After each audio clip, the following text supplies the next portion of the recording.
ษอันไม่แป้นลงเสากระทิ่ม เสากับการแป้นแนวอื่นเอาได้มั้ย เอาเอ็ดตอง มีวันตองเพิ่นเด้กินยังนอนอยู่ก็มีหนาวเนาะนี่ เป็น เพิ่ ก น ระโดด ออมเตาไฟโอ้เบิ่งก็ทักทายสบายดีอีพีหนึ่งเนาะก่อนนี้เฮาอยู่บ้านมะกาเนาะพี่น้องเนาะตอนนี้เฮาจะพาท่านผู้ชมชมกับบรรยากาศหรือว่าวิถีชีวิตของชาวบ้านมะกากลางเนาะพี่น้องเนาะก็เคยได้มาถ่ายหลายอีพีและทางแฟนเพจเบ้ากองใสเนาะก็ตอนนี้เฮาก็สิพาท่านผู้ชมเลาะเบิ่งกับบรรยากาศหรือว่าวิถีชีวิตของชาวบ้านเพิ่นเนาะสิพาท่านผู้ชมเลาะก็นี่นะพี่น้องเอ้ยสังเกตเบิ่งบ้านเฮือนของเพิ่นก็ป่ามานี้พี่น้องเอ้ยเฮือนก็เป็นเฮือนแบบดั้งเดิมหรือว่าเฮือนแบบ ตามวิธีชนบทนั่นแหละเนาะพี่น้องเนาะก็บ้านมะกาก็เป็นบ้านหนึ่งที่ขึ้นกับเมืองนากายแขวงขมวดเนาะก็เป็นเมืองเป็นบ้านหนึ่งที่อยู่เขตห่างไกลซอกเด็กหรือว่าเขตชนบทหรือว่าเขตอยู่ผู้ลอยเนาะพี่น้องเนาะก็สังเกตเพิ่งภายในหมู่บ้านก็ถือว่าแบบดั้งเดิมพี่น้องก็พอสิพาทางส้มเลาะเพิ่งตามหมู่บ้านของเพิ่นเนาะ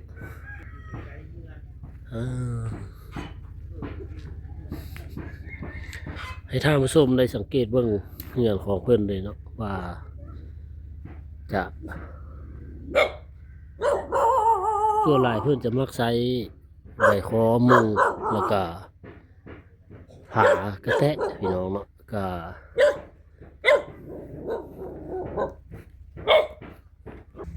นี่เพิ่นไปหาอยู่หากินมาเพิ่นพยายามมองมาตอนเช้าเนาะนี่ก็สังเกตเบิ่งเฮือนของเพิ่นก็ส่วนหลายจะผากระแตะหรือว่าผาสบายดีตามระบบเขาฮะยังจักโมงสิตาม8 โมงพุ่นกินข้าวแล้วพุ่นเนาะแสดงว่าตามนี่ใช้ตามฮะ ตำเงินสาวละน้อย ตามนี่เฮือสาวละน้อยนี่น้องเพิ่นสิตามเข้าให้ทีมงานของพวกเราได้เบิ่งว่าวิถีชีวิตของชาวบ้านเพิ่นมื้อนี้เพิ่นแปลกเลยเพิ่นว่าสิตำ3-4 คนตามคกเดียวเลยนะพี่น้องเลยคือจุ้มเหลือหลายแท้ขึ้นไรบ่ขอขึ้นไรบ่ขอขึ้นเบิ้งได้บ่ ได้ ได้บ่หาน้องลงก่อน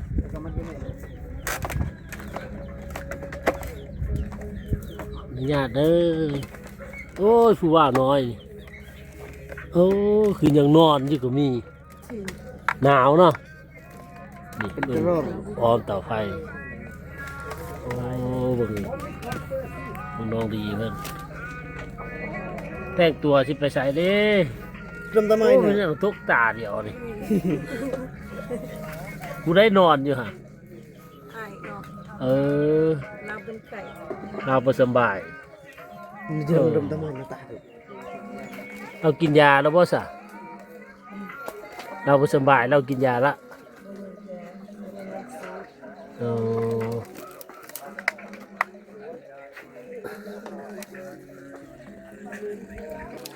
ขอบใจเด้อโอ้หมูเพิ่นหลายแล้วนี่หมูน้องบ่น้องดีโอ้หลายเนาะตัวน้อยนี่สมมุติขายนี่ขายเท่าไหร่นี่ 2 ล้าน โอ้2 ล้านเอาตัวแม่มันเลยเป็นยัง โ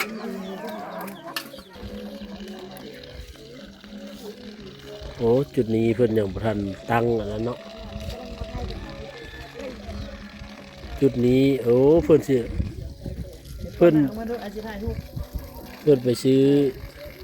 ถ่ายรูปเด้อ ไปซื้อท่อมาต่อไปใส่ชุด เห็นซ้ำกับสองยังเห็นบอกมาคอยเบื้องผู้บ่าวจ่ายทางเนาะน้องดีเนาะ ผู้ว่าเพิ่นผู้กายจักเทื่อเนาะ ผู้ไก่เชื่อผู้พี่ผู้มาเนาะผู้บ่าวผู้มาบ้านนี่โอ้ยบ้านสุดท้ายก็เลยยากผู้บ่าวกับมายาก ว้าวสีขาดหมู่ลายเนาะว่าปจีเขานี่พี่น้องเลย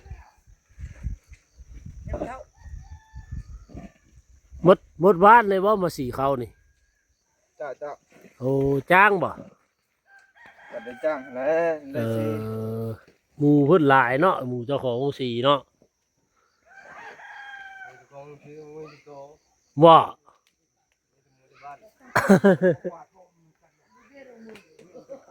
จ้า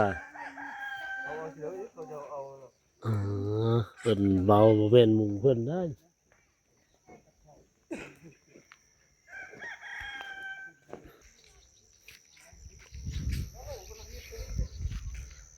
ไปทางได้อันนี้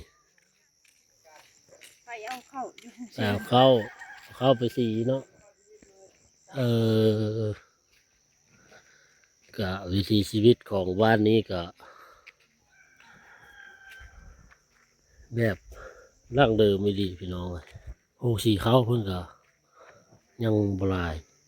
มีบุทันมีลาย มีลำเฮือนสองเฮือนนี้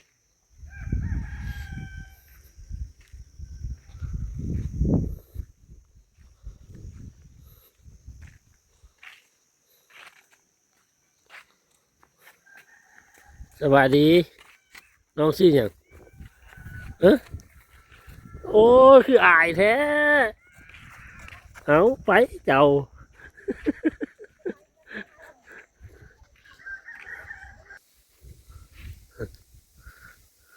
เอาเป็นมาละลูกเจ้าวะ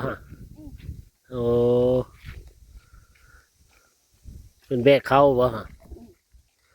แล่นแล้วแม่ละแล่นแล้วไหม อายแบกช่วยมั้ยบ่ให้แบก เอานี่บ่เฮือนเจ้าหั่นเนาะ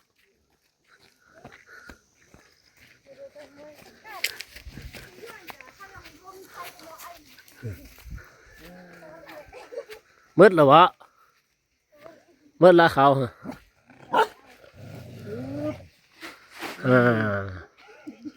สามกาโอ้ได้เงินเป็นอยู่จักคนน่ะนี่อยู่เงินจักคนทั้งเบิดเลย เงินไม่เท่า โอ้อันนี้เงินไม่เท่า อันนี้เด้อันนี้น่ะลูกไผ่เหรอ ลูกสาว ลูกสาวบ่ลูกไผ่ ลูกสาว ลูกสาว ไทย โอ้ยังเป็นสาวอยู่บ่อ๋อสมพอมองว่าคนงามปานนี้ก็ยังโสดเสยบ่ล่ะชื่อหยังล่ะชื่อลาน้อยแม่นบ่แม่นบ่ ตัวเอ็นก็ โอ้ภาษาก็บ่ลมน้ำเฮาเลย เอ็นก็ เราเว้าภาษาลาวบ่ค่อยจำ บ่ เจ้าเว้าภาษาลาวบ่เก่งกะที่เขาเจ้าอายนี่บ่แม่นว่าเขาเจ้าย้านคนเนี่ยแต่คือเขาเจ้ายังเว้าภาษาลาวบ่เก่งนะก็เลยเฮ็ดให้ โอ้เขาน้องเพื่อนหลายเลยเขาน้องเพื่อนหลายเลยฮะ เอาญาติขึ้นเบิ่งหน่อยเด้อบ่เมียกันน่ะเคยเฮ็ดเหรอบ่แม่นบ่ ผู้เดียวพอกิน เออ ต้มเลยเนาะทางนี้เนาะ ต้มเลยเขากินตลอดเด้สั เอาเรื่องกินแช่แล้วหลายคนกินอ๋อลูกคิดว่ายันว่าผู้อื่นเฮ็ดแทนเมียเจ้าแล้วมันบ่แซ่บเมียกันเฮ็ดจังแซ่บ เอาบึ้งหมกเคี้ยวนี่ครับ เขียวครับเนาะ สมาว่าไปไทยเบากับบ่เกี่ยวเด้ โอ้ มักให้หลังเขากั้นตองดี แม่ก็กินบ่แซ่นี่ กินหมด กินบ่เนื้อเลย กินตลอด ใช่ก็ยังกิน โอ้ ชาบนี้ก็กินล่ะ กิน โอ้ แซ่หมอน้อยๆได้ กินแล้ว โอ้ มันอยากก็มันกิน นี่เบิ่งกันตองเบิ่ง โอ้เอาใส่กาโอ้กาขาวอย่านะเฮ้ยอ๋อองนี่ ลืมเลย ไอ้นี่มาขูดตีนเดียวแล้วมากัดมาเห็นคัก หนัง นี่ ก็เริ่มเปิดแล้วหนัง กินหลายคนเนาะถ้าเฮามันตื่มอีกเทกแล้วเราใส่หลาย เอาเอา แอบตอง นี่วันตองเพิ่นเด้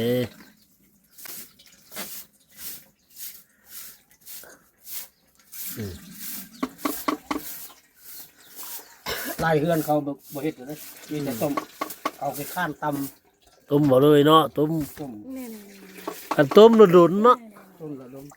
ดนนะมันบ่พัด โอ้ มันบ่หอมต้ม มันบ่หอมโอ้มีมันก็มีสูตรได้เนาะ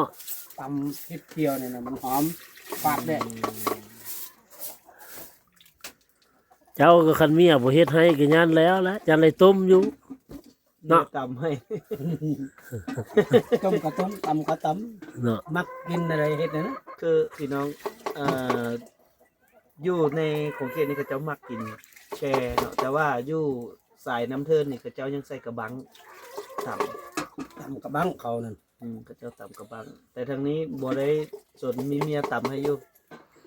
เขาใส่ครกเฮ็ดเลย ตับคิดว่าตามเขาได้กินนี่ เดี๋ยวต่ำเขา ไอ้เราทำไมล่ะ เขียนว่าคู่ เฮ้ยทำไม คู่ชีวิต อันนี้ก็เลยว่าคู่ชีวิตเนาะเอาเดี๋ยวมาดนแล้วเนาะพ่อลูกจักคนล่ะนำกัน ลูก7 คน หลายได้ลูก ลูก7 คน เชฟยังเจ็ด อ๋อ10 1 7โอ้บ่มีเบรกเลยเนาะปล่อยไหลลุดๆเลย ปล่อยเบรกยัดบ่ทันจีน ยังบ่ได้จี โอ้ก็เลยเอาลูกหลาย หมดเวลาแล้วก็ย่า เบิดเวลาแล้ว แล้วก็ฮู้เว้าล่ะ เบิดเวลาแล้วผัวอยากเอาหรือว่าเจ้าอยากเอาแม่ เพื่อนอยากเอา ผัวอยากเอาลูกเห็นไหมอ๋อหรือว่าเจ้าเป็นผู้อยากเอา มาคนดูนี่ เอาหลายคนนะแต่ก่อนเจ้าเกิดลูกเจ้าก็เกิดอยู่เฮือนหมดเลยว่าปุ๊กตุบเกิด ตุกตุก ปุ๊กตุบเนาะ ตุกตุก มันเป็นอะไรจะปุ๊กตุบนี่พ่อเล่าฝันฟังได้ เขาว่ากะลำเขากะลำ เป็นอย่างจังคาลัม มาที่เรียกได้ สมอิดเราเป็นอย่างจังคาลัมเป็นอย่างจังพากันคาลัม เป็นผี เออ แต่เอ็นนะ ผี แต่ ผี คนนี่นั้นอัน ผีนี่ผีของเฮาหรือว่าผีร่วม ผีของเฮา ผีของเฮาเนาะ แต่ดึกดำบรรพ์ เฮาเสื้อถือมาในนั้นเนาะท่านเนาะเวลามีคนเสียชีวิตในเฮือนเด้คือบางเฮือนคือเพิ่นคือหมาง มั่งเลย ได้หมางบ่ มั่ง เป็นอย่าง เครื่องทิ้งแล้วอะไรเอาหมดทิมสิทิมไปดิ เขตอันไม่แป้นลงเสากระทิ่ม เรากับการแปลนแนวอื่นเอาได้มั้ย แล้วอื่นเราได้แม่นแหละสังเกตเห็นบ่ อืม เฮือนหลังนี่ เฮือนหลังใดก็เหลือแต่เสาเนาะ เสากับพื้น เสาก็ เพราะมันเป็นตามชนชาติเลย ตามธรรมชาติ เป่ากรีเลยมันคล โอ้ เกิดก็ต้องได้ไปเกิดบ่ได้เกิดทั้งเฮือนเนาะเป็นประจำเดือนก็บ่ได้อยู่ทั้งเฮือน ำประจำเดือนก็อยู่ตูบมาเกิดก็อยู่ตูบแต่กี้แหละเพชรผีแล้วเชื้อมันกินตะกี้ โอ้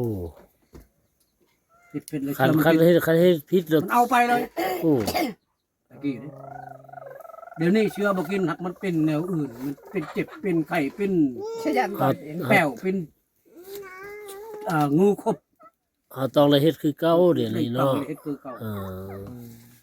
เพราะว่าประเพณีเฮาเคยเฮ็ดมาเนาะ คือผีมันเป็นอย่างนั้นผีหรือผีไผ่ผีมัน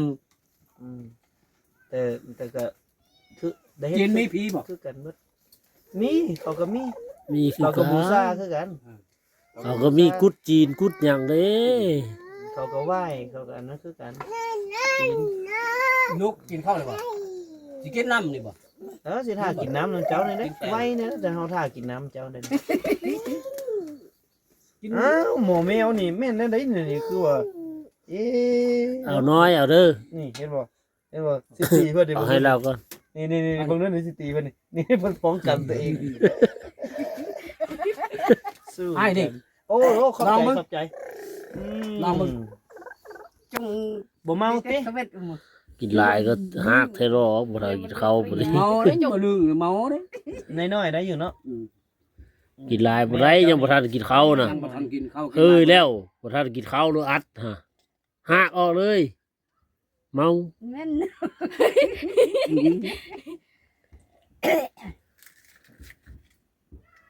เป็นอะไร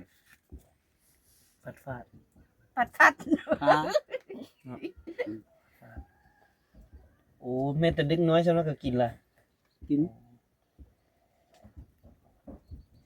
ต้นกำเนิดมันเอามาแต่ใส่ใบแซนเวียดนาม พ่อบ่ได้ฮู้แต่พ่อได้เกิดแล้วเห็นบ่ฮู้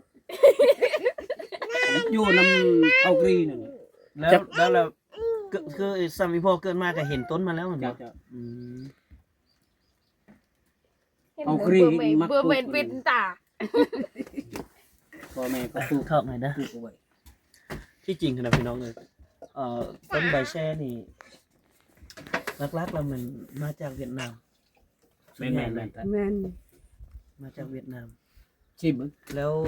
คือพี่น้อง กินบ่ได้เนาะซีมาเนาะ ส้นเผากรีนี่เขาเจ้าก็อยู่ใกล้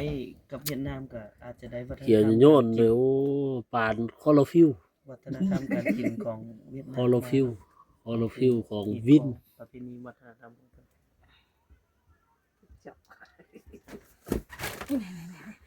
โอ้ยว่าสิกินเย็นๆพันฮ้อนอยู่ ดิจังงูมาตะเกิดมันฉลัง มักน้ำร้อนจังพิษนั่นนี่น้ำจีพาเลยมันชุกเลยเด้ แล้วผ้าให้มันอุ่นแล้วเน่หมอนี่โอเอตลอดในหมอนี่มันมีแต่มาคูดเดียวเว้ยเน่เเต้นแต่บ่อ่อนแมวน่ะ ขอโทษอันเขาทำเนาะลูกกัน ขอบใจ มีเมียเลยบ่ เมียบอกมีคนเดียว น่ะเราก็ประมูลเลยเงี้ยวเมียมีแต่คนเดียวนะพ่อเด้มีแต่คน คนเดียว แสดงว่าซ้ำกันเท่าเนาะ เจ้า มันกระดาษแล้วมันเชื่องมาเลยยิ้วหลัง อยู่ทางนี้บ่ได้นะเอาเมีย2คนมาอยู่นำ บ่ได้บ่ได้ มันเป็นหยัง กาบ่เป็นหยังมันบ่คือ บ่ได้พิษผีพิษจางหยังเนาะ บ่ได้เป็นมันบ่คือ เมียนี่ มันบ่คือหมู่ บ่คือหมู่เนาะ คือบ้านเมืองเลยบ่คัก คันมีอนุญาตเดี๋ยวบ่ ก็เอาบ่ได้ โอ้ เอ็นมันจะกระดังกระหนาน แม่ถามแน่คันพ่ออยากได้เมียนี่ให้เมียมาตื้มอีกคนนึงนี่ให้เอาบ่ บ่ อันตายรถบาดเรียบร้อยเป็นหยังเอามาซอยเดี๋ยวมาซอยเวียกเจ้าเด้บ่ซันเจ้าก็ทุกข์แล้วต่ำเข้าแน่เฮ็ดกินให้พ่อแน่เอามาอีกคนนึงแล้วมาซอยเรามาซอยเจ้าหั่นน่ะได้บ่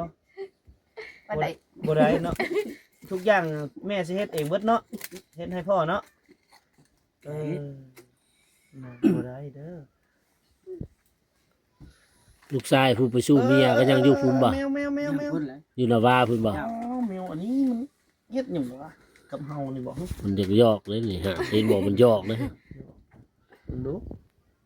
เบิ่งมันคันเขียวผู้หญิงนี่ ผู้ชายช่าง ผู้หญิงเหลือ2 10เนาะปกติเนาะ ยังเจ็ดเหรอ ยัง7 10ยัง7 ผู้ชายห้า เสียสาม นั่นแหละคันแม่คันสมมุติแม่อนุญาตให้เพิ่นเอาตื้มเมียตื้มอีกคนนึงก็แบ่งคนละ5เกิดให้เราคนละ5พอใจเราเมียอีกคนนึงก็5คนแม่ก็5คนก็บ่เมื่อยเกิดลูกได้5คนเด้แบ่งกันคันพ่ออยากได้ลูก15คนก็ให้เราเอา3เมียเลยได้อยู่ได้น้องพ่อเนาะ อัน เนี่ยใดก็ได้หักมันบ่คือ มันบ่คือบ้านคือเมือง เรื่องได้ก็ได้ คันว่าคันเอานี่ต้องได้ปะก่อนว่าซั่นๆเนาะ เจ้า เราจะแม่น บ่ปะน่ะเข้าไปเอา เออ บ่หมดแล้ว เอาเมียนี่ยากบ่อยู่พี่ เอาเมียเลยคือบ่มันบ่คืออัน ช่องเชื่อ อืมแก ช่ง อ เชื่ อก มันเก่าแล้วทิ่มเมียเลย เก่าแฮงแพงกันบ่ บ่หมดแล้วมันเชียร์ก่อน อ๋อจังทิม ทิ่ม จังเอาไหม เอาไหม ก็อยู่แถวนี้เขาเจ้าเอาเมียนี่ เขาเจ้ามีหีบมีคองอีหยังแน่ มีเลย มี มี มันก็ยิง ก็บ่มีคำ อืม เขาบ่ ยิงปลากระ บ่ ยิง ค มัน เงินน่ะมีเนาะ ำเงินบ่หลาย หลายบ่อยู่พี่จักแสนจักล้านอยู่พี่ ประมาณ6ล้านปานนั้น 6 ล้านเนาะแล้วสัตว์เด้ตัวสัตว์เด้ หมู หมู โอ้ หมูสองตัว ไก่ ไก่อีกเนาะ เท่านั้นนะ อ๋อ เครื่องของยังมีเงิน พวกสัตว์พวกหมอนอหย่างเนาะก็ได้ฮู้ผู้ใดอยากได้เมียอยู่พี่ก็ตามนั้นแหละเนาะเงิน6 ล้านได้อยู่สำนี้ก็ได้ เขาเฮ็ดตามสมัยแล้วก็บ่ฮู้เขาเดี๋ยวนี้นะ เฮ็ดคันสิว่าฮีดเก่าเนาะ แต่ ฮีด กี้ เก่า แล้วเงินอยู่ก็คือนี่แต่กี้หมดบ้านเดี๋ยวนี้แหละเขามีเงิน เขามีเงินเลยยันเขาตื้ม อืม ขะดอง อืมแล้วก็คือ เขามีเงินเขามีของไต้ อืม คำมาละมือไต้ลูกได้เห็นหัวกระบอง เคยอยู่ เคยเห็น กระบองอย่าไต้กระบองตะเกียงมานี่เดี๋ยวนี้ตะเกียงก็ไม่กินไต้น้ำ โซล่า จุฬานี่ แต่ตะเกียงมันบ่เห็นหู สมัยเจ้านี่คือกระบองมันบอกไปได้กับแม่นี่ได้ จ้ะ ฮอดยามว่ากะว่าลมเพิ่นได้เรียบร้อยแล้วก็มอดกระบองแล้วนั่นบ่ บ่บ่ บ่มอดก็ได้ บ่ เนาะ แม่นบ่ลมบ่ช่างกันอาชีพไต่แนวนั้นเดี๋ยวไต่ ยามว่ารักให้ตบก็บอกให้มอด กระบองมอดแล้วก็จกบาดนี่เอาขอบใจเด้อพ่อเด้อไปกันเด้อโดย